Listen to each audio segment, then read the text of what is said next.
Nasrallah पर Iran ने IDF का दावा खारिज किया। हिजबुल्लाह चीफ नसरुल्लाह भी जिंदा है, ये ईरान की तरफ से कहा जा रहा है। हसन नसरुल्लाह सुरक्षित है, ये ईरान की तरफ से कहा जा रहा है। नसरुल्लाह की मौत का कोई आधिकारिक दावा नहीं है, ईरान ये बोल रहा है। तो आईडीएफ जो बात पूरी तरह से बोल रहा है, विश्वास के साथ ऐलान कर दिया है दुनिया के सामने कि नसरुल्लाह मारा गया, लेकिन ईरान इसको सिरे से खारिज कर रहा है। बड़ी खबर आपको बता दें, ईरान के सुप्रीम लीडर की सुरक्षा बढ़ा दी गई है। इस बीच खामनेई सुरक्षित ठिकाने पर शिफ्ट कर दिए गए हैं। नसरुल्लाह की मौत के बाद हड़कंप की जैसी स्थिति है और ऐसे में ये बड़ा कदम उठाया गया है जहां खामनेई को सुरक्षित ठिकाने पर शिफ्ट कर दिया गया है। मनीष, इस पर आपका रिएक्शन चाहूंगा। देखिए, इंटरनेट पर एक मीम बहुत लोकप्रिय है जिसमें नसरुल्लाह के मारे जाने के बाद ये कहा जा रहा है कि इस्माइल हानिया ने ऐलान किया है कि अभी अभी मेरी मुलाकात नसरुल्लाह से हुई है। तो आपको याद होगा कि हमास चीफ इस्माइल हानिया कैसे ईरान में मारा गया। तो ऐसी स्थिति में अब सबको ये आशंका है कि अगला नंबर किसका है, क्योंकि जिस तरीके से हमास के पहले लीडरशिप मारे गए और हिजबुल्लाह के सारे लीडरशिप मारे गए, तो मुझे जो इंडियन वेब सीरीज है सीक्रेट गेम्स, उसका वो फेमस डायलॉग याद आता है कि सब मारे जाएंगे, बस त्रिवेदी बचेगा।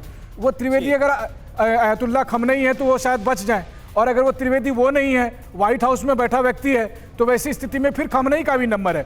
और यही देखते हुए ईरान ने अब अयतुल्लाह खमनेई को भी सुरक्षित ठिकानों पर भेजने का फैसला किया। लेकिन कहाँ जाएंगे, क्योंकि इस्माइल हानिया कहाँ था, वो सुरक्षित ठिकाने में ही था जहाँ खमनेई रहते हैं, वहाँ से महज 500 मीटर की दूरी पर था, तब वो मारा गया। मुझे लगता है कि अभी जो इजराइल है, ये वो इजराइल नहीं है जो 7 अक्टूबर को पिछले साल हमने देखा था। ये वो इजराइल नहीं है जो 7 अक्टूबर के बाद अगले कुछ महीने तक हमने देखा था।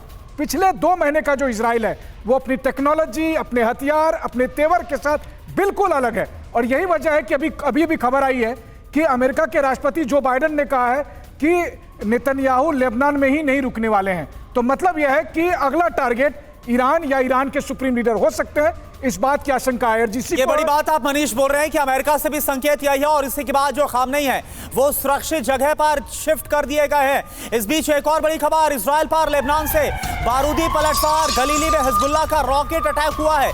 हिजबुल्लाह ने एक साथ दागी है कई मिसाइल, एयर डिफेंस सिस्टम ने नाकाम किया है हमला।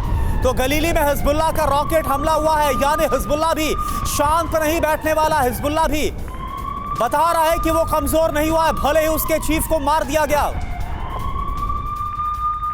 और इधर करियर शमोना में भी हिजबुल्लाह का हमला हुआ है। फलक 2 मिसाइल से भीषण अटैक की खबर हमें मिल रही है। एयर डिफेंस सिस्टम ने हालांकि इस हमले को नाकाम कर दिया है, पर तस्वीरें आप देखिए।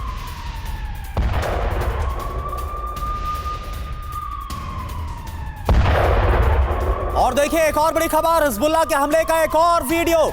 लेबनान से गलीली में कैसे रॉकेट दागे गए वो वीडियो आपके सामने रखते हैं। तो हिजबुल्लाह भी लगातार इजराइल पर हमले कर रहा है ताबड़तोड़, और गलीली में जो हमला किया गया रॉकेट से बारूदी बौछार की गई है, उसका ताजा वीडियो इस वक्त आपके सामने है। और इधर मुस्लिम देशों को एकजुट करने में जुटा है ईरान। ईरान ने OIC की आपात बैठक बुलाने की अपील कर डाली है। इजराइल के हमलों के खिलाफ बैठक बुलाने की मांग की गई है। इस वक्त की ये बड़ी खबर। तो ईरान की नई बारूदी चाल क्या है, क्या किया गया है, यह आप सबसे पहले समझिए।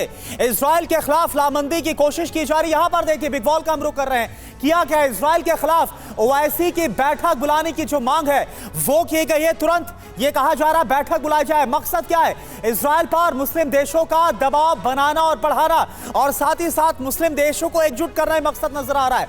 जंग के वक्त मुस्लिम देशों की एकजुटता दिखाना यह भी मकसद है ईरान का। सवाल इस बीच ये है कि क्या ईरान की चाल में फंसेंगे मुस्लिम देश, ये सबसे बड़ा सवाल है। इसके अलावा क्या इजराइल के खिलाफ एकजुट होंगे मुस्लिम देश, ये भी बड़ा सवाल।